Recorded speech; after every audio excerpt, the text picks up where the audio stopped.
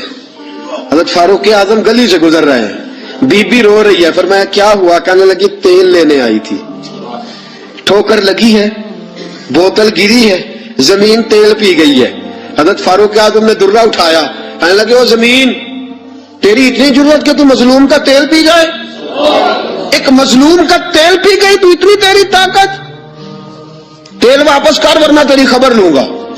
تیل واپس کر. وہ بی بی کہتے جس طرح چشمہ ابلتا ہے زمین نے میرا تیل واپس کر دیا, اس طرح چشمہ ابلتا ہے. یہ حال ہے میری سرکار کا عالم کیا ہوگا. حضرت فاروق اعظم کا عدل, جناب فاروق اعظم کا انصاف.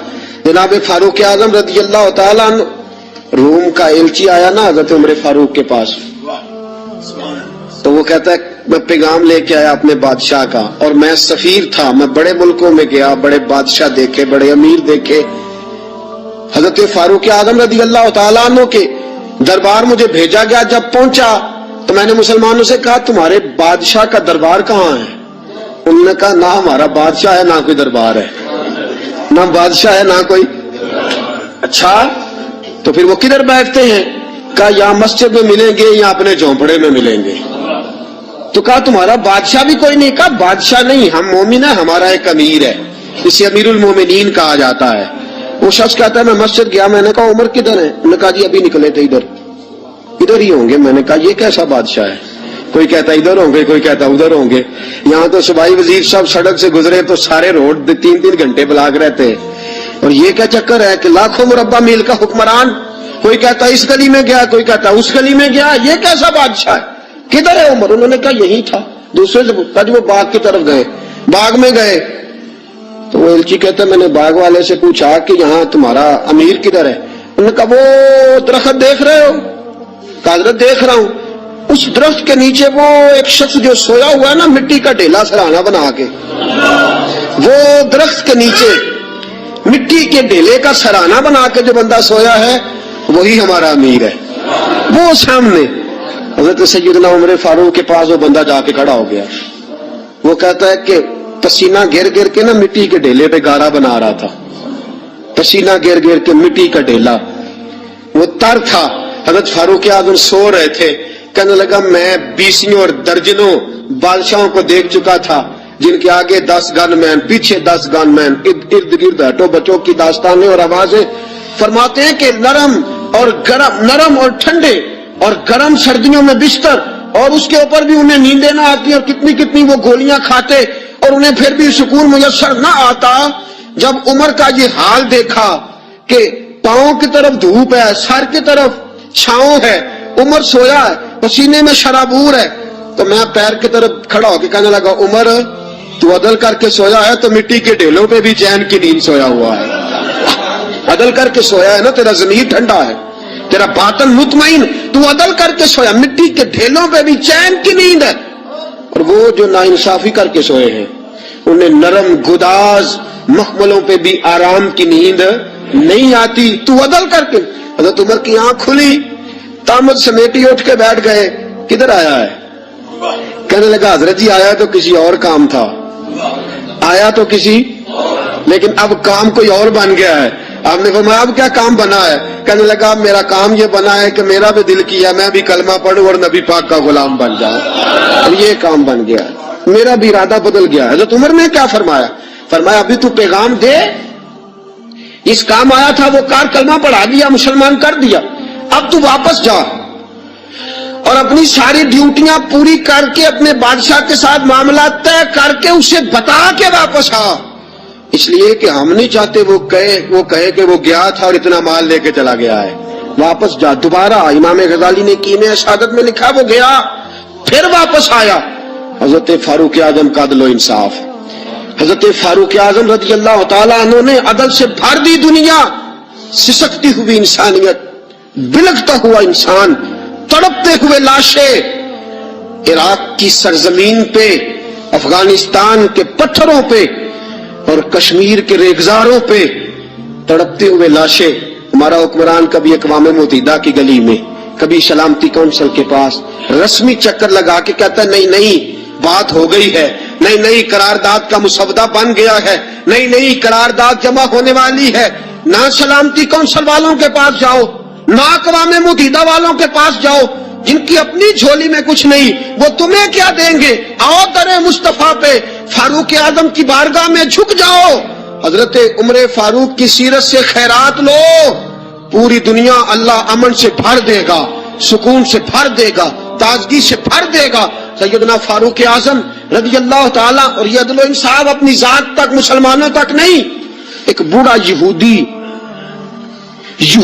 بوڑھا جزیہ دیتا تھا مسلمانوں کو, بوڑھا ہو گیا, کمزور ہو گیا, بھیک مانگنے پہ مجبور ہو گیا. حضرت فاروق اعظم کو پتا چلا تو اس کے گھر گئے, گھوڑے پہ بٹھایا, ساتھ لائے. حضرت علی سے فرمانے لگے جب لہذا اب اس کا معقول وظیفہ مقرر کرو, اسے ہر مہینے وظیفہ جانا چاہیے. اور اس بوڑھے سے کہا جب تک تو زندہ ہے تجھے کسی سے کہنے کی حاجت نہیں, تجھے وظیفے کے علاوہ بھی کوئی چیز چاہیے ہو تو آ جانا, تیری ہر خواہش پوری کی جائے گی. غیر مسلموں تک عدل کا دائرہ کار بڑھا دیا. اور حال یہ تھا قید پڑ گیا مدینے میں. حضرت عمر گھر آئے تو آپ کا بیٹا خربوزہ تربوز کھا رہا تھا. گھر آئے قید پر تربوز کھا رہا. حضرت فاروق اعظم نے تربوز پکڑا, بیٹے کے منہ پہ چانٹا مار, کیوں کھا رہا ہے تو, پتا نہیں کہ میں مدینے میں قید ہے, نبی پاک کی امت پریشان, تو تربوز کھا رہا ہے, تجھے کس نے اجازت دی. اور یہاں حال یہ ہے لوگوں کے بچے بھوکے مرے, اور تیرے بچے جو ہیں وہ امریکہ یورپ کی یونیورسٹیوں میں پڑھے. آج اگر تجھے کوئی پوچھنے والا نہیں تو یاد رکھ صبح قیامت فاروق اعظم کا ہاتھ ہوگا اور تیرا گریبان ہوگا. اور کل جب پوچھیں گے بلا کے تم کو اپنے سامنے, پھر کیا جواب جرم دو گے تم خدا کے سامنے. پھر وہاں بھی بہانے کرنا اور وہاں بھی بتلانا یہ ماجرا تھا, یہ ماجرا. حضرت فاروق اعظم نے بیٹے کے منہ پہ چانٹا مارا, فرمایا مدینے کے غریب بچے بھوکے مر رہے ہیں, تو تربوز کھا رہا ہے. کہنے لگا حضرت جی پیسوں سے نہیں خریدا, یمن کا یار ہے اس نے تحفہ دیا ہے. فرمایا تربوز لے کے حضرت عمر نے فرمایا جا مدینے کے کسی غریب گھر میں دے کے آ, اور اپنے اس یمنی یار سے کہنا اگر مدینے میں قید پڑا ہو تو کبھی تجھے تحفہ نہ دے, اور اگر ارادہ ہو تو مدینے کے سارے بھوکوں کو تحفہ دے کے جائے, سب کو دے کے جائے, اکیلے تجھے دینے کی اجازت ہی نہیں ہے. باقیوں کے بچے بھوکے مرے, تو تربوز کھائے. ان اللہ یامر بالعدل والاحسان, اللہ نے ہمیں عدل اور احسان کرنے کا حکم ارشاد فرمایا. یہ پیغام جناب فاروق اعظم کا, میں تجھے کس نے اجازت دی ہے. اور یہ تو تھا نا بیٹے کے ساتھ, ذات کے ساتھ, کافر کے غلام کے ساتھ کیا ماجرا. شام جب فتح ہو گیا نا تو شام کے گورنر نے حضرت عمر کو خط لکھا کہ یہ لوگ کہتے ہیں کہ ہم باقی کے علاقوں بھی حضرت عمر کے سپرد کر دیں گے اگر وہ خود آ جائیں. حضرت فاروق اعظم ملک کے شام کے لیے روانہ ہوئے. ایک گھوڑا یا اونٹ, ایک آپ کا غلام, ایک حضرت عمر. طے یہ پایا کہ کبھی تو بیٹھے گا اوپر میں لگام پکڑوں گا, اور کبھی میں اوپر بیٹھوں گا تو لگام پکڑے گا. جب سارے شام کے لوگ سرحد پہ آئے نا استقبال کے لیے تو تھوڑا سا پانی کھڑا تھا, اس پانی میں سے گزرنا تھا. باری تھی غلام کی بیٹھنے کی, جناب فاروق اعظم کے پیدل چلنے کی. حضرت فاروق اعظم رضی اللہ تعالیٰ عنہ نے کیا کیا, تامت تھوڑی سی اوپر کر لی, جوتے اتار کے بغل میں دے لیے, اور لگام پکڑی ہوئی اور غلام گھوڑے پہ بیٹھا ہے. فاروق اعظم شام میں داخل ہو رہے ہیں, فاروق اعظم شام میں داخل ہو رہے ہیں. عدل و انصاف کا مظاہرہ. وہ جو مسلمان امیر تھے دوڑ کے آئے, کہا حضرت جی آپ یہ کیا کر رہے ہیں. تو آپ نے فرمایا گھوڑے پہ بیٹھا ہوں, غلام کو گھوڑے پہ بٹھایا, پیدل چل رہا ہوں. کہا حضرت جی کیوں. فرمایا میرے اور اس کے درمیان طے ہوا تھا کہ جانور کو تکلیف نہیں دینی, کبھی میں پیدل چلوں گا وہ بیٹھے گا, کبھی میں بیٹھوں گا وہ پیدل چلے گا, اب اس کی باری ہے. غلام کہنے لگا حضرت جی کوئی بات نہیں, وہ جو وعدہ تھا وہ ٹھیک تھا, سارے رستے آپ نے نبھایا ہے, اب آپ بیٹھ جائیے, میں اتر جاتا ہوں. آپ نے فرمایا کیوں, جب باری تیری ہے تو بیٹھ. شام کے گورنر کہنے لگے حضرت جی سارے علاقوں کے سفیر آئے ہیں, مشیر آئے ہیں, وہ دیکھیں گے تو کیا کریں گے. حضرت فاروق اعظم کی آنکھوں میں جلال آیا, فرمایا مجھے یہ عزت کسی سفیر نے نہیں دی, مجھے یہ شان کسی وزیر نے نہیں دی, مجھے یہ مقام کسی بادشاہ کی خیرات میں نہیں ملا, مجھے یہ سارا کچھ محمد عربی کے قدموں کی برکت سے ملا ہے، اور اگر مجھے مصطفیٰ کے قدموں کی برکت سے ملا ہے تو ساری کائنات کی تہذیبیں میرے پیروں کی ٹھوکر پہ مر جاؤں گا لیکن محمد کی سنت ادا کرتا رہوں گا. مجھے کیا ضرورت ہے؟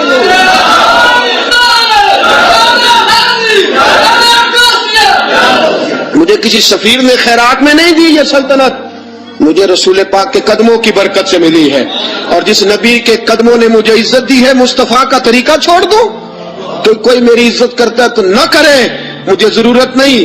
مجھے اس بات کی ضرورت ہے رب راضی ہونا چاہیے، یار راضی ہونا چاہیے. وہ راضی ہے تو بات ٹھیک ہے، اگر وہ ناراض ہے تو مجھے کسی کی حاجت نہیں. سیدنا فاروق کیا لو کان نبی بعد لکان عمر ابن خطاب، حضور نے فرمایا میرے بعد کو نبی ہوتا تو عمر ابن خطاب ہوتا.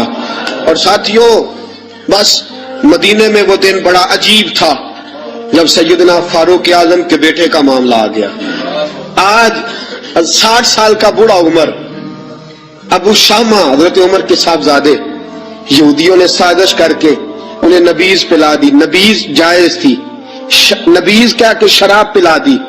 پھر مقدمہ قائم ہوا، کہا اب پتہ چلتا ہے عمر کتنا عدل کرتا ہے. سیدنا فاروق اعظم کے پاس گواہ آئے، صاحبزادہ اندر کھانا کھا رہا تھا، فاروق اعظم نے گریبان سے پکڑا کھینچ کے لائے. فرمایا ابو شامہ چل، تو نے شراب پی ہے، تجھے کوڑے مارے جائیں گے، تیرے لیے 100 یا 80 کوڑوں کی سزا تیاری کر لے. ابو شامہ کہتے ہیں کہ ابا جی انہوں نے نبیذ کہی تھی، شراب پلا دی. فرمایا تو نے پی کیوں؟ تو نے پی کیوں؟